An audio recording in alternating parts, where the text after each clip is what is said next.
Hello everyone, good morning. I hope are you very well. इस lecture series में बात करेंगे डायलिसिस होता क्या है, डायलिसिस की प्रिंसिपल्स के बारे में पढ़ेंगे, टाइप ऑफ डायलिसिस के बारे में पढ़ेंगे, डायलिसिस में जो कॉम्प्लिकेशन होते हैं उसके बारे में पढ़ेंगे। यदि चैनल के सारे वीडियोस की नोटिफिकेशन आप लोग पाना चाहते हैं तो चैनल को सब्सक्राइब कर लें, जिससे कोई भी जो मैं नेक्स्ट वीडियो डालूं आप तक उसका नोटिफिकेशन प्रॉपर पहुंचे। तो पहले समझते हैं डायलिसिस होता क्या है। Dialysis is a procedure which to correct fluid and electrolytes imbalance to remove waste product in renal failure. Dialysis करते कब है, जब हमारी जो किडनी है अपना वर्क प्रॉपर करना बंद कर देती है, तो उस केस में हमें डायलिसिस करवाना पड़ता है। तो डायलिसिस के केस में करते क्या है, जो बॉडी के इनकरेक्ट फ्लूइड है उसको क्या करते हैं, करेक्ट करते हैं, और बॉडी में जो इलेक्ट्रोलाइट इम्बैलेंस है जैसे सोडियम, पोटेशियम, कैल्शियम, इन सब का जो अमाउंट होता है बॉडी में इंक्रीज़ हो गया या डिक्रीज़ हो गया, तो उसको हम क्या करते हैं, बैलेंस करते हैं और बॉडी से वेस्टेज को रिमूव करते हैं एक मशीन के हेल्प से, जिससे डायलिसिस मशीन कहते हैं। अब बात ये करते हैं कि हमें डायलिसिस के दौरान क्या करना चाहिए, क्या नहीं करना चाहिए, या हम क्या करते हैं और क्या नहीं कर सकते हैं डायलिसिस में। करते क्या हैं, do waste removal and fluid removal. Dialysis के दौरान हम वेस्ट और फ्लूइड दोनों को रिमूव करते हैं। डायलिसिस में हम क्या नहीं कर सकते हैं, correct the endocrine function the kidney का जो बोल सकते हैं नेचुरली जो फंक्शन है उसको हम एकदम प्रॉपर नहीं कर सकते हैं। हेंस जो डायलिसिस होता है is a not cure for kidney failure. Dialysis के अगर टाइप की बात करें तो डायलिसिस दो तरीके का होता है, एक हीमोडायलिसिस होता है, एक पेरिटोनियल डायलिसिस होता है। हीमोडायलिसिस में क्या होता है, ब्लड में जो इम्बैलेंस चीज़ें होती हैं या उन ब्लड के अंदर जो वेस्टेज होते हैं उसको हम रिमूव करते हैं। पेरिटोनियल डायलिसिस में क्या करते हैं, जो पेरिटोनियल कैविटी होता है उसमें फ्लूइड को इंसर्ट करके 10 कैप कैथेटर के हेल्प से बॉडी में जो वेस्टेज होते हैं उसको रिमूव करते हैं। तो यहाँ पर नेक्स्ट स्लाइड में समझेंगे कि हीमोडायलिसिस का डिफिनेशन और पेरिटोनियल डायलिसिस का डिफिनेशन। हीमोडायलिसिस, का मतलब सिंपली जानते हैं ब्लड होता है, और डायलिसिस मीन्स होता है pass through, it remove nitrogenous based product access fluid and electrolytes from the blood bye mean of artificial kidney. Haemodialysis में होता क्या है कि हीमोडायलिसिस में जो ब्लड के अंदर नाइट्रोजनस बेस्टेस हैं जैसे ब्लड यूरिया, नाइट्रोजन, और बॉडी के जो एक्सेस फ्लूइड है, यानी कि बॉडी में एक क्या होता है, लिमिट अमाउंट में फ्लूइड होना चाहिए। जब बॉडी में ज़्यादा पानी हो जाता है तो पूरी बॉडी स्वैलन कर जाती है, जगह जगह स्वैलन हमें देखने को मिलते हैं। ब्लड के हेल्प, ब्लड में जो फ्लूइड इन्वॉल्व हैं और जो नाइट्रोजन वेस्टेज इन्वॉल्व है उसको हम फिल्टर करते हैं एक आर्टिफिशियल किडनी के द्वारा, जिसे हम क्या बोलते हैं, डायलाइजर बोलते हैं। Nearly 90% of all dialysis patient receive haemodialysis. लगभग अगर एक 100 पेशेंट हैं उसमें एक कैलकुलेशन या एक बोल सकते हैं काउंटिंग किया जाए तो उसमें अधिकतर जो 90% या 90% पेशेंट होते हैं वो क्या करते हैं, उन्हें हीमोडायलिसिस किया जाता है।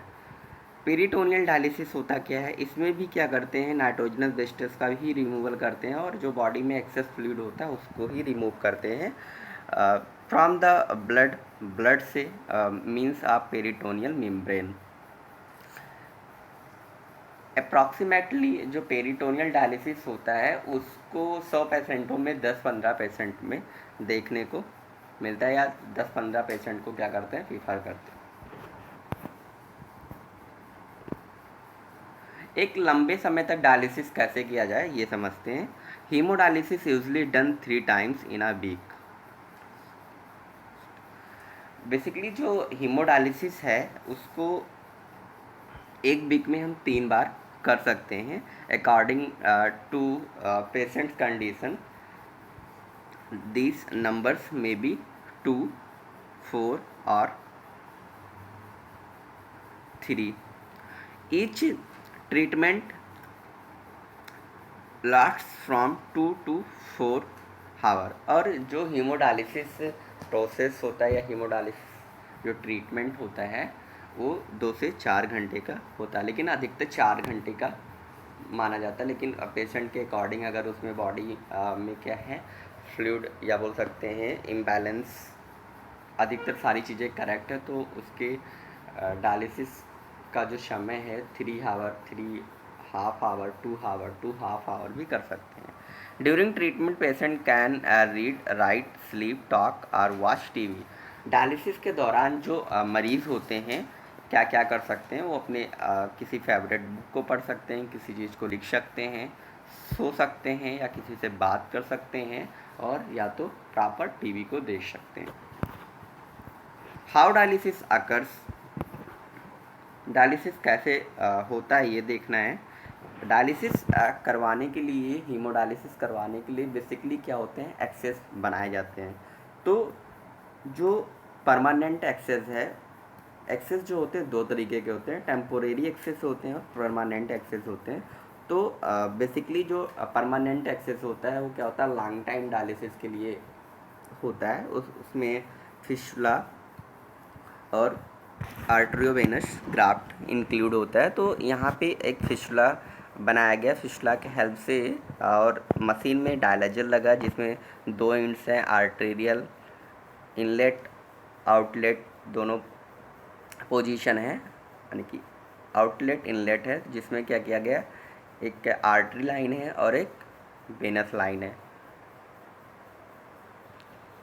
और यहाँ पे ये जो एज अ डिस्प्ले दिख रहा है वो हीमोडायलाइजर मशीन है। ये पूरा एक प्रॉपर क्या है सेटअप है जिसमें दिखाया गया कि पेशेंट को डायलिसिस लगा है। और इसमें पाइपलाइन जो ब्लड लाइन्स हैं, यहाँ पे एक जो रेड वाली पाइपलाइन है यानी कि आर्टरियल लाइन है, उसके हेल्प से क्या है बॉडी से पूरा ब्लड आता है। फिर वो जहाँ पर आउटलेट होता है, आउटलेट की इनलेट की तरफ लेकर आता है, फिर वो मेम्ब्रेन के थ्रू फिल्टर होके फिर वो ब्लू वाले लाइन से पेशेंट की बॉडी में चला जाता है। नेक्स्ट अगर इक्विपमेंट की बात करें तो डायलिसिस में डायलाइज़र यूज़ होता है। डायलाइज़र क्या होते हैं, बैरी करते हैं कई कंपनियों के, फर्जीनियस के होते हैं, नेफ्रो के होते हैं। अब डायलाइज़र को समझते हैं, डायलाइज़र होता क्या है। Dialyser are hollow fibre artificial kidney. Dialyser एक क्या होता है खोखला, उसमें उसके अंदर फाइबर्स तंत्र जैसे धागे जैसे स्ट्रक्चर होता है जिसे हम आर्टिफिशियल किडनी कहते हैं। That contain 1000 of tiny tubules, यानी कि डायलाइजर के अंदर जब उसको हम क्या करते हैं ब्रेक करते हैं तो उसके अंदर अगर हम देखें तो उसमें हजारों पतले पतले नली जैसे स्ट्रक्चर दिखाई देते हैं। और ये जो नली जैसे स्ट्रक्चर दिखाई देते हैं वो सेमी परमेबल मेम्ब्रेन की तरह काम करते हैं। और ये जो पतले पतले ट्यूब्यूल्स होते हैं या ट्यूब होते हैं उन्हीं के हेल्प से क्या होता है ब्लड अंदर की तरफ आता है। वाइल आ सॉल्यूशन, यानी कि जब इनके कांटेक्ट में क्या होता है डायलासेट आता है, circulate around the tubules.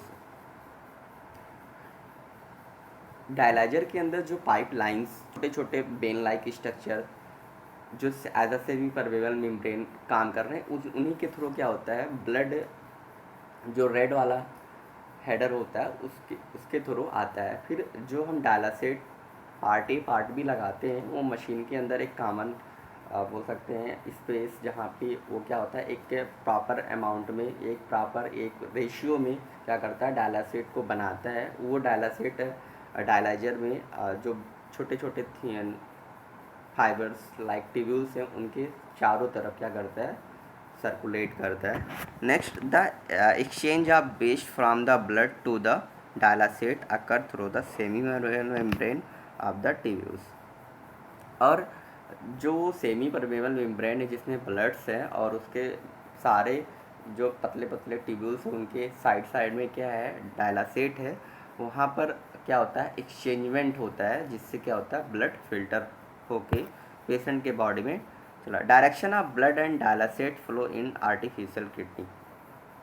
The blood flow in one direction and dialysate flow in opposite direction. जो ब्लड का फ्लो होता है एक ही डायरेक्शन में होता है, लेकिन जो डायलासेट का फ्लो होता है वो अपोजिट डायरेक्शन में होता है. नेक्स्ट, यहाँ पे एक डायलाइजर लगा है मशीन से, उसमें दिखाया गया है कि आर्टेरियल हेडर कौन है, वेनस हेडर कौन है, और या किसे इनलेट बोलते हैं या किसे आउटलेट बोलते हैं. जो वेन आर्टेरियल हेडर है जिसे हम बोलते हैं, जो रेड से मार्किंग है, वो ब्लड को इन करता है, अंदर की तरफ लाता है. और जो ब्लू वाला है, ब्लू दिख रहा है, वो ब्लड को क्या करता है, पेशेंट के बॉडी में लेकर जाता है, यानी कि आउटलेट इसे बोलेंगे और ऊपर वाले को इनलेट बोलेंगे. डायलासेट यानी कि जो कंसनट्रेटेड ट्यूब्स जहाँ पे अटैच करते हैं कंसनट्रेटेड ट्यूब्स को, उसमें भी एक क्या होता है, इनलेट होता है और एक क्या होता है, आउटलेट होता है. तो जो नीचे वाला पोर्शन होता है वो क्या करता है, डायलासेट को अंदर की तरफ ले जाता है और फिर वो नीचे से क्या होता है, ऊपर की तरफ, तभी तो अपोजिट डायरेक्शन होगा. और फिर ऊपर वाले साइड से जहाँ पर हम रेड वाला ब्लड लाइन कनेक्ट बोल सकते हैं, अटैच करते हैं, उसके साइड से जो कंसनट्रेटेड पार्ट का जो बना होता है कनेक्ट करने के लिए, वहाँ से वो डायलासेट क्या होता है, बाहर की तरफ जाता है. ये था एक का डायलासेट और ब्लड का जो डायरेक्शन है कैसे समझेंगे. तो ऐसे बता सकते हैं कि इनलेट जो होता है रेड वाले पाइपलाइन के थ्रू से होता है और ब्लू वाले से क्या होता है, ब्लड का आउटलेट हो जाता है. अगर डायलासेट की बात करें तो डायलासेट जो वेनस हेडर होता है वहाँ पर जो एक प्रॉपर नली होती है जहाँ से कंसनट्रेटेड पार्ट कनेक्ट करते हैं, क्लैंप को लगाते हैं, वहाँ से डायलासेट इंटर करता है और ऊपर वाले से क्या होता है, बाहर निकल जाता है. नेक्स्ट बात करें कि जो डायलिसिस प्रोसेस होता है उसके प्रिंसिपल क्या होते हैं. तो जो डायलिसिस का प्रोसेस या डायलिसिस जो प्रोसीजर है वो 3 प्रिंसिपल पे डिपेंड करता है, ऑस्मोसिस, डिफ्यूज़न और अल्ट्रा फिल्ट्रेशन. ये तीनों प्रोसेस पे या प्रिंसिपल्स पे डायलिसिस की जो पूरी प्रक्रिया 4 घंटे की, ये इस पर डिपेंड करती है. नेक्स्ट बात करें डिफ्यूज़न होता क्या है. डिफ्यूज़न में कोई भी जो सॉल्यूट पार्टिकल होता है किसी भी एरिया से, यानी कि जहाँ पर हायर कंसंट्रेशन का एरिया होगा, वो लोअर की तरफ क्या करेगा, जाएगा. डिफ्यूज़न में बेसिकली ये होता है कि जो हायर कंसंट्रेशन के मॉलिक्यूल्स होते हैं वो क्या करते हैं, लोअर की तरफ जाते हैं, वो डिफ्यूज़न होता है. इन रीनल फेल्योर, जब किडनी किसी का फेल हो जाता है तो जो यूरिया है, क्रेटनाइन है, uric acid and electrolytes like as potassium और phosphate move from the blood to the dialysate. ये सारे क्या होते हैं, ब्लड से डायलासेट की तरफ जाते हैं with the net effect of lowering there concentration in the blood. Next, but WBC, RBC and other contents within the blood are too larger to diffuse across the membrane. WBC और RBC होते हैं, और भी जो other content है blood में, उनमें क्या होता है, ज़्यादा डिफ्यूज़न होने की वजह से वो क्या करते हैं, मेम्ब्रेन के पास में पहुंच जाते हैं। ऑस्मोसिस क्या होता है, the movement of fluid from an area of lesser to an area of greater concentration of solute. जब कोई भी जो सॉल्यूट के मालिक्यूल्स हैं लोअर कंसंट्रेशन से हायर कंसंट्रेशन की तरफ जाते हैं तो वो ऑस्मोसिस होता है। Glucose is added to the dialyser solution and creates as osmotic gradient. जब हम क्या करते हैं, ग्लूकोज को डायलाइजर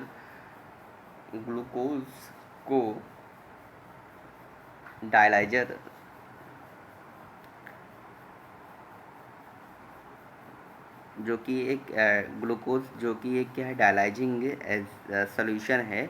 ये क्या करता है, डायलिसिस के प्रोसेस में जाकर ये ऑस्मोटिक ग्रेडियंट को क्रिएट करता है, जो जिससे क्या होता है, मेम्ब्रेन के पास में ये ऑस्मोटिक ग्रेडियंट को जनरेट करता है, जिससे जो ब्लड में एक्सेस फ्लूइड है वो क्या होता है, रिमूव हो जाते हैं। Next, ultrafiltration. Ultrafiltration is defined as water moving under high pressure to an area of lower pressure. Ultrafiltration में होता क्या है कि जो वाटर है, वाटर का जो मूवमेंट है काफ़ी हाई प्रेशर से लोअर प्रेशर की तरफ दूसरे स्थान पे जाता है। This process is much more efficient at water removal. यह जो प्रोसेस है पानी के लिए क्या है, बहुत ही अच्छा होता है। पानी के में जो वेस्टेज होते हैं उसके रिमूवल के लिए ऑस्मोसिस से थोड़ा ये क्या होता है, अल्ट्राफिल्ट्रेशन बेटर होता है। Ultrafiltration is accomplished by applying negative pressure. जो अल्ट्राफिल्ट्रेशन होता है एक तरीके से नेगेटिव प्रेशर को क्या करता है, क्रिएट करता है। डायलिसिस फोर्स डायलिसिस में जो डायलाइजर के अंदर जो मेम्ब्रेन्स है उस पर अल्ट्राफिल्ट्रेशन जो प्रोसेस होता है एक तरीके से नेगेटिव प्रेशर अप्लाई करता है। वैस्कुलर एक्सेस की बात करें हीमोडायलिसिस में, तो vascular access access to the patient's vascular system must be stabilise to allow blood to be removed, cleaned and return to the patient vascular system. Vascular access का मतलब ये है कि पेशेंट के बॉडी में ऐसा कुछ क्रिएशन किया जाए जिससे जो ब्लड का रिमूवल है और जो बोल सकते हैं रिटर्निंग है वो क्या हो जाए, प्रॉपर अच्छे तरीके से हो। इसके लिए क्या करते हैं, several type of access are available. इसलिए पेशेंट में कई तरीके के एक्सेस जो होते हैं क्रिएट हो सकते हैं, जैसे फिस्टुला और ग्राफ्ट। फिस्टुला की बात करें, अ मोर परमानेंट एक्सेस। जो फिस्टुला है सबसे क्या है, परमानेंट एक्सेस है, यानी कि इसको लॉन्ग टाइम ड्यूरेशन डायलिसिस करने में मदद करता है। क्रिएट सर्जिकली या जो फिस्टुला होता है एक सर्जिकल प्रोसेस होता है जिसमें क्या करते हैं, ज्वाइन करते हैं एक आर्टरी को वेन से either side to side or end to end. जो फिस्टुला में आर्टरी वेन का ज्वाइनिंग पॉइंट होता है, या तो आर्टरी और फिस्टुला को साइड या साइड से आर्टरी और वेन को साइड बाय साइड कनेक्ट कर सकते हैं, या उसके एंड टू एंड को कनेक्ट करके बना सकते हैं, जोड़ के बना सकते हैं, जिससे जो आर्टरी और वेन का जुड़ने का जो पॉइंट्स होता है उसके लिए जो एक टर्म यूज़ किया जाता है anastomosis. The arterial segment of the fistula is due to the arterial flow and venous segment to reinfusion of the dialyzed blood। यानी कि जो वेनस सेगमेंट होता है उसमें जो डायलाइज्ड ब्लड होता है, यानी कि डायलिसिस के दौरान जो डायलाइजर लगा होता है उसमें जो फिल्टर्ड ब्लड होते हैं फिल्टर्ड ब्लड बेसिकली किससे, वेनस वाले सेगमेंट से क्या होते हैं, पेशेंट के बॉडी में जाते हैं। The fistula take 4 to 6 weeks to mature. जो फिस्टुला होता है, अगर एक पेशेंट में क्या हो गया, फिस्टुला बनाया गया है, तो उसका जो मैच्योरेशन टाइम होता है 4 to 6 वीक होता है, यानी कि 42 डेज़ का एक जो फिक्स डे रखा गया है, 42 डेज़ होता है। This give time for healing and for the venous segment of the fistula to dilate. The patient is encouraged to perform exercise। जब किसी का फिस्टुला क्या होता है, क्रिएट होता है, जब वो पेशेंट हॉस्पिटल से घर पे आता है, तो उसे प्रॉपर एक्सरसाइज करने के लिए इनक्रेज किया जाता है, बताया जाता है।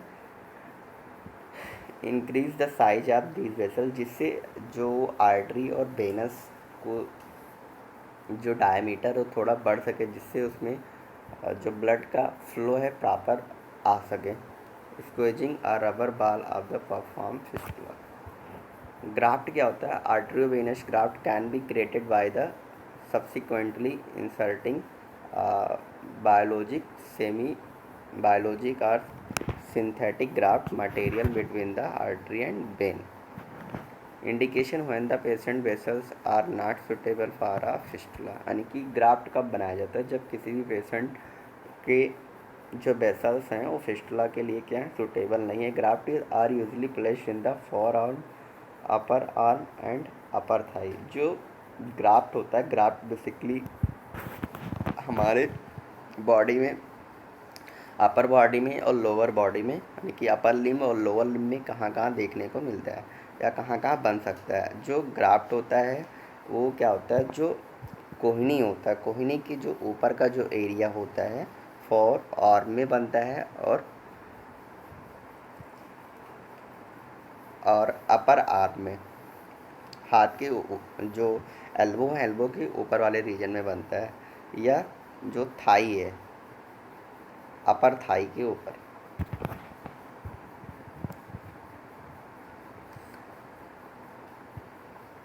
यहाँ पे एक फिगर दिखाया गया है जिसमें एक साइड बाय साइड कनेक्शन है और एक इंड टू इंड कनेक्शन है। तो यहाँ पर दिख रहा होगा जो अपना हैंड है, हैंड में जो रेडियल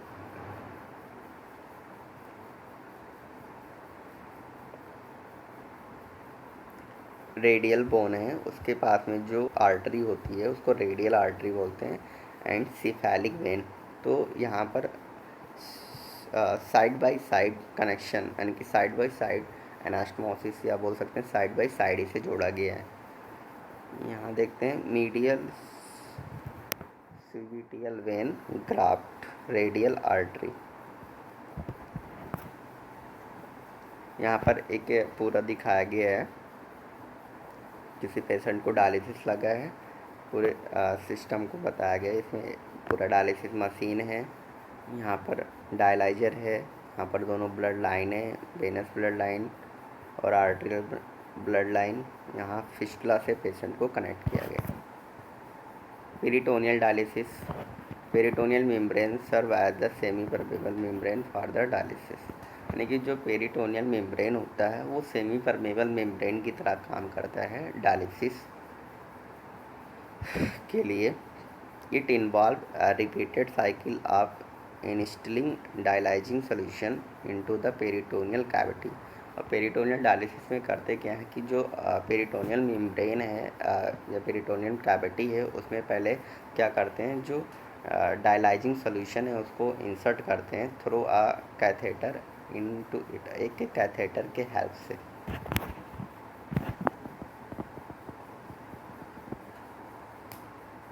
यहाँ पर एक दिखाया गया है पेरिटोनियल सिस्टम को। तो ये क्या है, पेरिटोनियम है, और यहाँ पर एक क्या है, कैथेटर है, और यहाँ पे कनेक्टर है, जिससे हम क्या करते हैं, बैग को कनेक्ट करते हैं। ये ऊपर नीचे वाला ड्रेनिंग बैग है और ऊपर वाला सोल्यूशन बैग है।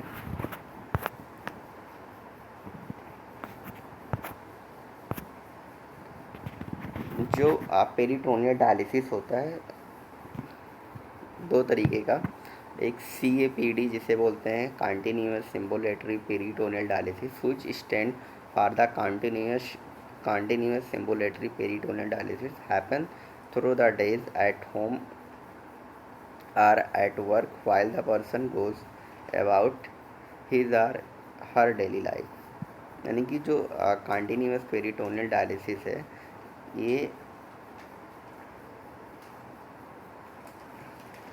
Through the day at home, यानी कि अब घर पे क्या होता है आसानी से कर सकते हैं, या एट वर्किंग टाइम पे तब भी कर सकते हैं। while the person goes about his or her life between 1.5 to 3 liters of fluid is run each time for 4 time of a day।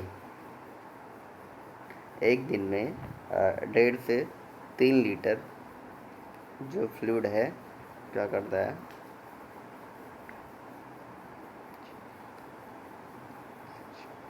Insert करते हैं और कुछ समय के बाद में पेशेंट के बॉडी से जो वेस्टेज हैं, एक्सेसिव फ्लूइड हैं, वो क्या होता है रिमूव हो जाता है। Patient does not need a machine for CAPD। Continuous ambulatory peritoneal dialysis के लिए पेशेंट को क्या होता है किसी भी तरीके का मशीन की आवश्यकता नहीं पड़ती है। Gravity the fill and impede the abdomen. EAPD यानी कि automated peritoneal dialysis in which the dialysate solution is exchanged by a machine at night while you are sleep। Automated peritoneal dialysis में होता क्या है, इसमें एक मशीन लगाया जाता है जिससे क्या होता है मशीन और डायलिसेट सोल्यूशन को क्या करता है एक्सचेंज करता है। और ये जो होता है जब हम रात को लेट रहे होते सोने का वक्त होता है तब भी इसको आसानी से कर सकते हैं या रात में कर सकते हैं। The machine will exchange 8 to 12 litre over 8 to 10 hours. यानी कि ये जो मशीन है बॉडी में जो फ्लूइड है उसको एक्सचेंज करती है कम से कम 8 से 12 लीटर को, और इसके लिए कितने घंटे लगते हैं 8 से 10 घंटे लगते हैं। 8 जो अगर इंडिकेशन की बात करें हीमोडायलिसिस और पेरिटोनियल डायलिसिस की बात करें तो जब बॉडी में क्या हो जाए फ्लूइड ओवरलोड हो जाए, नॉट रिस्पॉन्ड टू डायूरेटिक्स, यानी कि जब बॉडी में क्या होता है एक्सेसिव अमाउंट में फ्लूइड हो जाए, जगह जगह पे हमें स्वैलन देखने को मिले या फॉर अपर लिम और लोअर लिम में, लेकिन जब हम उसमें डायूरेटिक्स मेडिकेशन लें और वो प्रॉपर लेने के बाद में भी वो जो बॉडी में एक्सेसिव फ्लूइड जहाँ पर दिख रहे हैं वो कम ना हो, जिसे तब हमें डायलिसिस की नीड हो सकती है। या यूरेमिक कन्वल्यूशंस यानी कि यूरिन प्रॉपर पास नहीं हो रहा है तो वहाँ पर भी हमें डायलिसिस की नीड हो सकती है। डिस्पीनिया, वोमिटिंग, रेस्टलेस, किसी को जब ज़्यादा क्या हो गया है वोमिटिंग हो गया है, किसी को एक्सेसिव अमाउंट में डायरिया हो गया है, तो वहाँ भी कहीं ना कहीं डायलिसिस की नीड हो सकती है। साइन ऑफ पेरिकार्डियाइटिस, पेरिकार्डिनल इन्फ्यूजन, जब किसी को जो हार्ट है, हार्ट के जो लेयर्स हैं पेरिकार्डियम, उसमें अगर इन्फ्लामेशन देखने को मिल रहा है जिससे क्या हो रही है ब्लड की प्रॉपर सप्लाई नहीं हो पा रही है, या पेरिकार्डिनल इन्फ्यूज़न किसी को हुआ है तो वहाँ पर भी डायलिसिस की नीड हो सकती है। और बायोकेमिकली देखें तो ARF एक्यूट रीनल फेल्योर और क्रोनिक रीनल फेल्योर में तो हीमोडायलिसिस को प्रीफर करते हैं। Peritoneal dialysis same as haemodialysis, जो पेरिटोनियल डायलिसिस होता है हीमोडायलिसिस के जैसा होता है, लेकिन इसमें हीमोडायलिसिस में भी जो एक्सेसिव फ्लूइड होते हैं वो रिमूव होते हैं और बॉडी में जो इम्बैलेंसिक इलेक्ट्रोलाइट्स होते हैं उसको बैलेंस करते हैं। सेम ऐसे भी इसमें करते हैं बट थोड़ा सा different. When haemodialysis is not possible due to lack of vascular access small children, जो बहुत छोटे बच्चे हैं उनमें जो हीमोडायलिसिस से होने की जो चांसेस होते हैं बहुत कम होता है, क्योंकि उसमें जो उनके वेसल्स हैं, वेसल्स प्रॉपर ना मिलने की वजह से उनमें एक्सेस को क्रिएट नहीं कर सकते हैं। Like hypotension unstable cardiovascular and respiratory status, patient blindness, motivation and ability to perform dialysis at home। और पेरिटोनियल डायलिसिस को घर पे या कहीं पर वर्क टाइमिंग पे हैं तो जो उसमें 4 to 6 आवर जो समय अगर मिलता है तो वहाँ पर भी कर सकते हैं। नेक्स्ट कॉम्प्लिकेशन की बात करें हीमोडायलिसिस और पेरिटोनियल डायलिसिस में, तो जो हीमोडायलिसिस होता है उसके जो कॉम्प्लिकेशन है major hypotension, muscles cramps, clot formation, septicemia. Septicemia का मतलब होता है ब्लड में इन्फेक्शन। हाइपोटेंशन, हाइपोटेंशन का मतलब होता है बीपी का घट जाना। मसल्स क्रैम्प्स यानी कि जो हमारे पैर्स होते हैं, पैर्स में जो वॉलंटरी इनवॉलंटरी मसल्स होते हैं, यानी कि एक तरीके से जो पैर होता है पैर में इनवॉलंटरी मसल्स होते हैं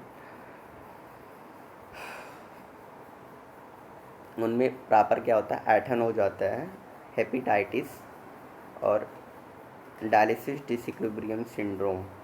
नेक्स्ट पेरिटोनियल डायलिसिस की बात करें तो एग्जिट साइट इन्फेक्शन, पेरिटोनाइटिस यानी कि पेरिटोनियल जो कैविटी है उसमें इन्फ्लामेशन हो सकता है, एब्डामेन में पेन हो सकता है और पेरिटोनियल डायलिसिस की वजह से हार्निया हो सकता है। यानी कि इसके क्या है ड्रॉबैक हैं, बोल सकते हैं कॉम्प्लिकेशन है।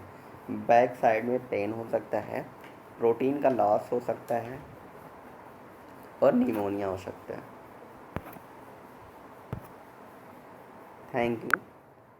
अगर आप लोगों को क्लास अच्छा लगा हो तो प्लीज़ इसे सब्सक्राइब कर लें और ज़्यादा से ज़्यादा मेडिकल ग्रुप में इसे शेयर करें जिससे मेरे जो व्यूवर्स हैं और जो मेरे सब्सक्राइबर्स हैं बढ़ सकें। Thank you. Over class.